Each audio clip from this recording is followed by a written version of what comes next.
여러분 안녕하세요. 하이닥이 간다 아나운서 남국민입니다. 오늘은 여드름에 대해서 함께 알아보도록 하겠는데요.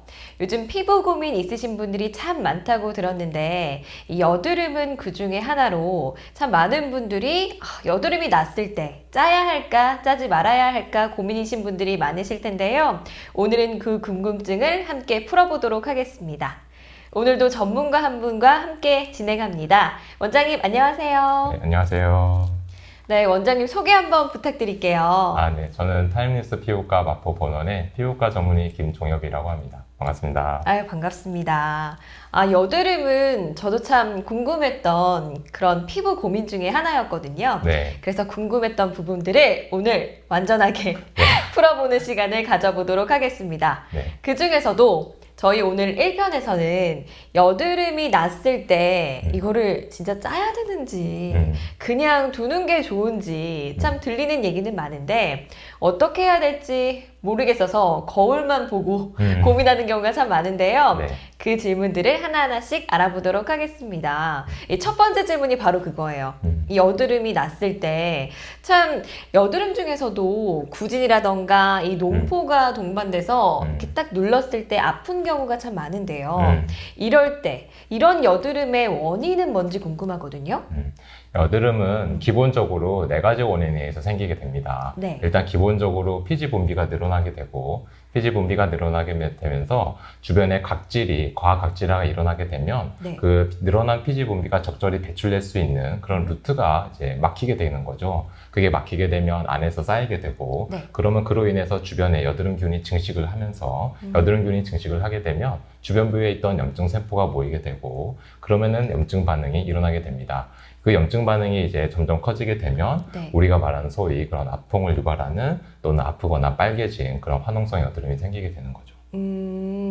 그렇다면 네. 또 하나 궁금한 게 이게 피지 분비가 늘어나면서 이런 원인이 생긴다고 하면 이 피부 안쪽으로 염증이 생기는 이 결절성 여드름 같은 경우에는 네.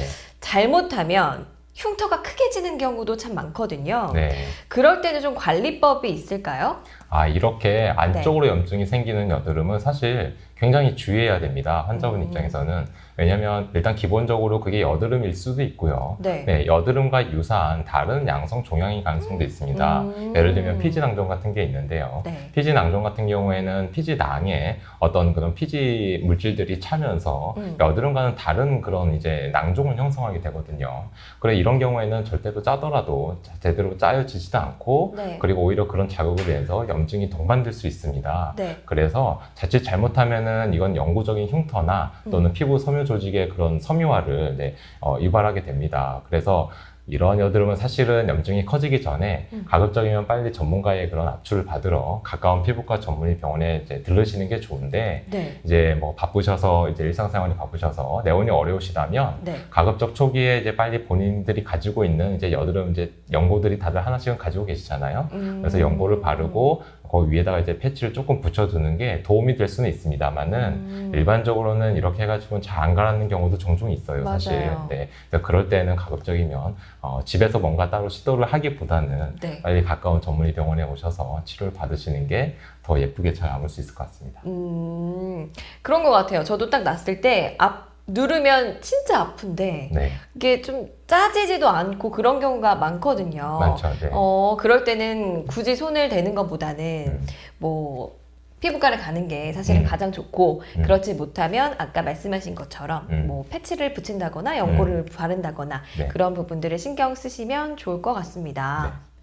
그러면 제가 또 궁금한 게 하나 있어요. 이 여드름마다 사실은 되게 다양하잖아요. 아까 말씀하신 것처럼 정말 화농성도 있고 결절성도 있고 뭐 좁쌀 여드름도 있고 다양한데 이게 여드름마다 압출 방법이 다르다는 얘기를 들었어요. 그게 어떻게 다른가요? 일단 크게 다르지 않습니다. 아, 그래요? 네. 아, 소문만. 네, 복잡하게 생각할 거 없으시고요. 네. 오히려 복잡하게 생각하면 더 어려우실 것 같아요. 네, 이건 어떻게 해야 되지? 저건 어떻게 해야 되지? 뭐 이런 고민을 하실 것 같아서 제가 말씀드리고 싶은 거는 딱 두 가지입니다. 그래서 네. 포인트가 두 가지인데 첫 번째는 이제 멸균 상태이고요. 네. 두 번째는 당연히 숙련된 그 니들의 핸들링이겠죠. 그래서 이 멸균과 숙련된 니들의 핸들링이 이제 서로 잘 조합이 되면 네. 집에서도 사실 어느 정도의 저런 압출을 할 수 있습니다만 지금 생각하시겠지만 멸균과 숙련된 이들의 핸들링이라는 게 일반적인 환자분들이 되게 쉽게 다가갈 수 있는 건 아닌 것 같아요. 그렇죠. 네, 그래서 이제 일반적으로 이제 우리가 이런 이제 영상들을 보시면 원장님들이 대부분이 이제 병원에 내원하셔서 치료를 받으라고 하시는 게 그게 그냥 하는 소리가 아니라 네. 그런 어떤 멸균과 숙련된 니들 핸들링이 대부분은 부족하시기 때문에 그렇죠. 그래서 이제 전문가의 도움을 받으라고 하는 거거든요. 그래서 요지는 사실 이제 아까 말씀하신 대로 이제 여드름의 종류가 이제 뭐 블랙헤드, 뭐 화이트헤드가 흔히 말하는 이제 족살성 여드름이고요. 맞아요. 그리고 이제 화농성, 염증성 여드름이 있는데 네. 뭐 굳이 이제 그걸 좀 나눠서 설명드리자면 가벼운 블랙헤드 같은 경우에는 네. 뭐 좀 코팩 같은 거 우리 집에서 할 수 있는 그런 걸로 조금 이렇게 피지를 조금 빼낼 수 있는 게 좀 도움이 되고 실제로 좀 그런 것 같습니다만은 네. 사실 근데 블랙헤드도 진짜 블랙헤드인지 사실은 정확한 진단부터가 먼저 필요합니다. 그래서 가끔은 이제 작은 잔털인데도 불구하고 그걸 네. 이제 블랙헤드로 오인하시는 경우도 있고요. 그런 경우에는 코팩을 하더라도 가라앉질 않고 이제 사실은 그런 경우에 병원에 오면 제모를 하게 됩니다.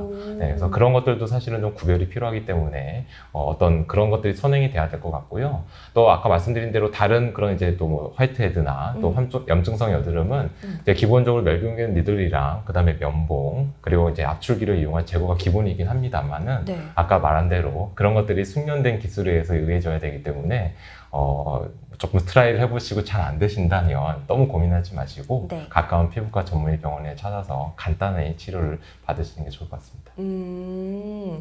그런 것 같네요. 저도 집에서 이렇게 시도를 네. 해보는 경우가 있는데 네, 저도 합니다. 아, 그래요?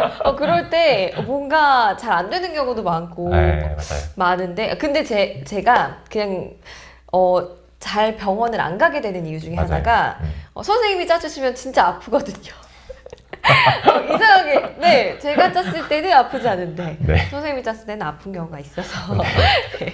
그건 왜 그럴까요? 그거는 네. 염증의 깊이를 사실 이제 보는 원장님들이 시술할 때는 네. 정확히 그걸 보면서 이제 시술을 하거든요. 그러면 이제 염증이 어느 정도 있고 그걸 어느 정도 우리가 예측을 하면서 네. 니들의 깊이랑 압출의 강도를 조절합니다. 그래서 항상 사실 아픈 건 아니고 그래요? 네, 대부분은 그 정도 된 상태가 돼야지 이제 내원을 하시니까 그래서 이제 아프신 것 같고요. 네, 또 집에서 하실 때는 아무래도 자기 피부다 보니까 네, 좀 이렇게 강한 마음으로 하기에는 조금 이렇게 그런 게 있지 않나. 네, 그래서 그런 것 같습니다. 그런 것 같네요. 제가 할 때는 그래도 살살 이렇게 네. 하는 것 같은데 병원에 가면 선생님들은 네. 막 이렇게 과감하게 네. 찔러주시니까 대신 한 번에 맞아요. 그래서 흉이 안 남기는 하는 것 같아요. 네. 그럼 진짜 제가 오늘 궁금했던 것들을 좀 시원하게 얘기를 해주신 것 같습니다. 근데 저희가 1편에서 뿐만 아니라 네. 계속 이어지는 시리즈로 이제 네. 여드름에 대해서 함께 얘기를 나눠볼 거기 때문에 여러분들 1편뿐만 아니라 2편, 3편, 4편에서도 함께 여드름에 대한 궁금증을 알아보실 수가 있으니까 꾸준하게 시청해 주시면 또 좋겠습니다. 오늘 원장님과 여드름에 대해서 다양하게 함께 이야기 나눠보았는데요. 원장님 오늘 너무 감사합니다. 네, 감사합니다. 네, 감사합니다. 저희는 다음 시간에 또 여드름에 대해서 이야기 나눠보도록 하겠습니다. 여기서 마칩니다. 감사합니다.